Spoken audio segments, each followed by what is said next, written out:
Assalamualaikum warahmatullahi wabarakatuh. Dalam kesempatan kali ini, kami kelompok 2 Teknologi Pangan kelas D ingin menyampaikan materi mengenai oligosakarida, ikatan glikosidik, dan gula invert.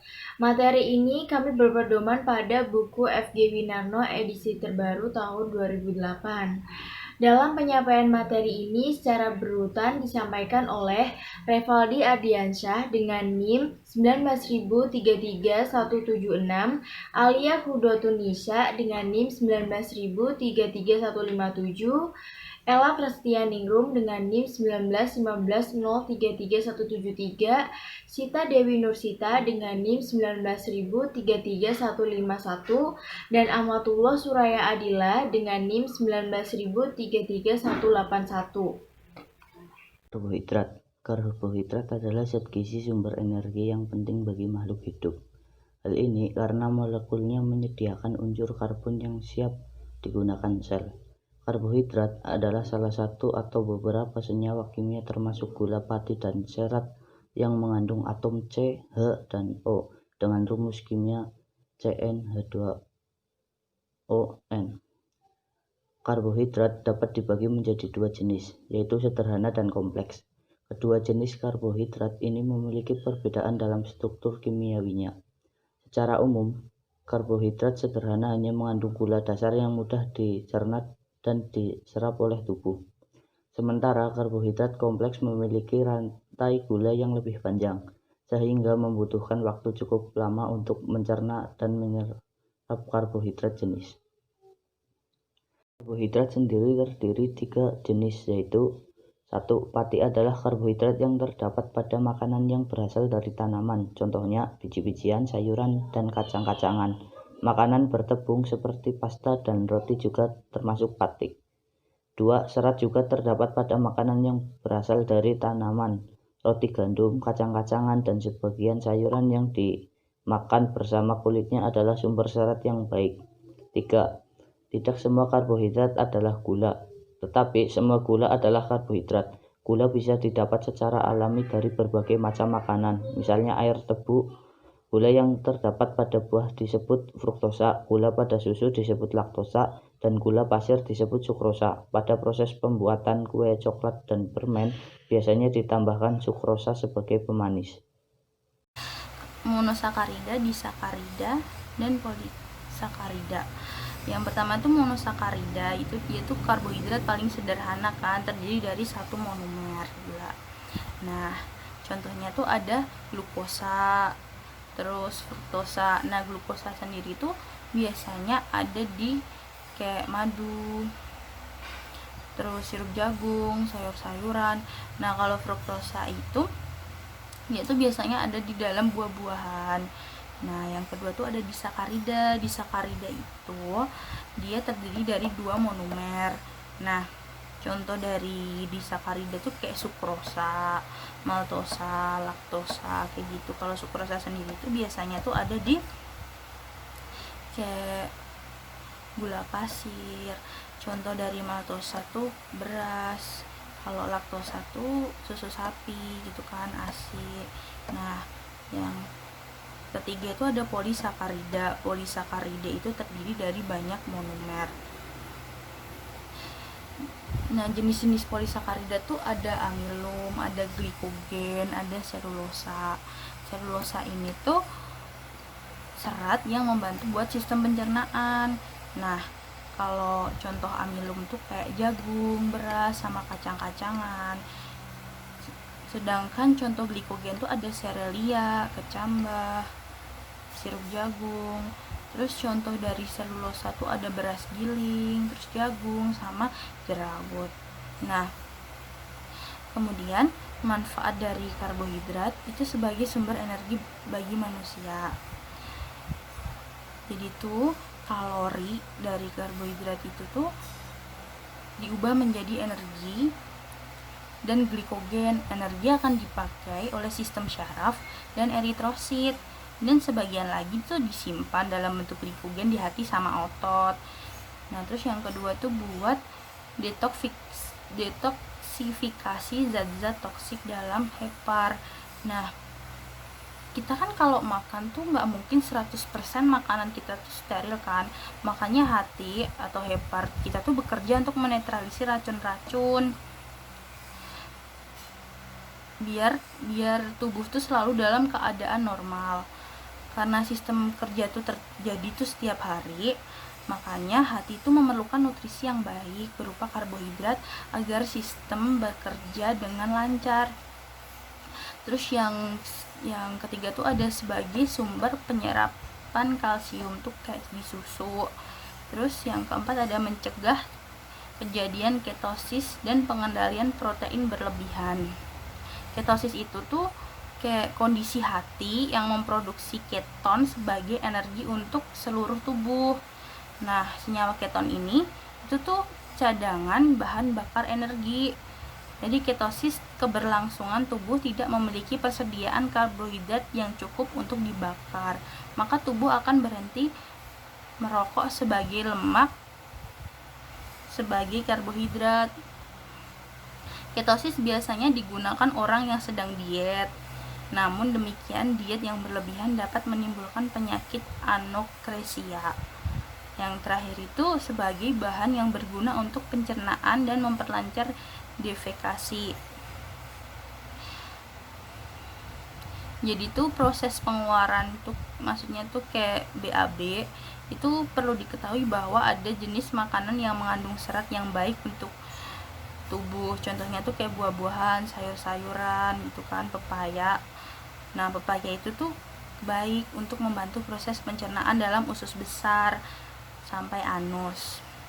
Apabila proses defekasi ini tidak berjalan dengan baik, biasanya timbul bercak darah pada anus ataupun feses. Nah, selanjutnya yaitu oligosakarida.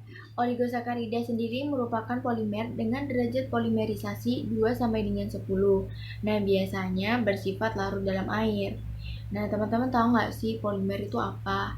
Poli itu artinya banyak, oleh karena itu polimer itu artinya kumpulan monomer-monomer unit atau bagian terkecil yang menyusun polimer. Nah, olisakarida ini termasuk dari polimer. Monomernya yaitu monosakarida. Monosakarida akan berikatan satu sama lain membentuk rantai panjang. Apabila panjangnya 2-3 itu dinamakan oligosakarida. Apabila lebih dari 10 itu dinamakan polisakarida. Selanjutnya pada tabel 1, di situ ada jenis oligosakarida yang banyak terdapat di alam. Mulai dari derajat polimerisasi 2, yaitu ada homoreduktifnya, selobiosa, isomaltosa, gentibiosa. Sedangkan homo non-reduktifnya ada trehalosa. Dan heteroreduktifnya ada laktosa, laktulosa, maltulosa, melibiosa. Sedangkan non-reduktifnya ada sukrosa. Pada derajat polimerisasi 3, ada homoreduktifnya maltotriosa, sedangkan heterononreduktifnya itu ada raffinosa. Derajat polimerisasi 4 itu ada homoreduktifnya maltotetrosa, dan sedangkan heterononreduktifnya itu ada stakiosa. Pada derajat polimerisasi 5, homoreduktifnya ada maltopentosa, sedangkan heterononreduktifnya ada verbacosa.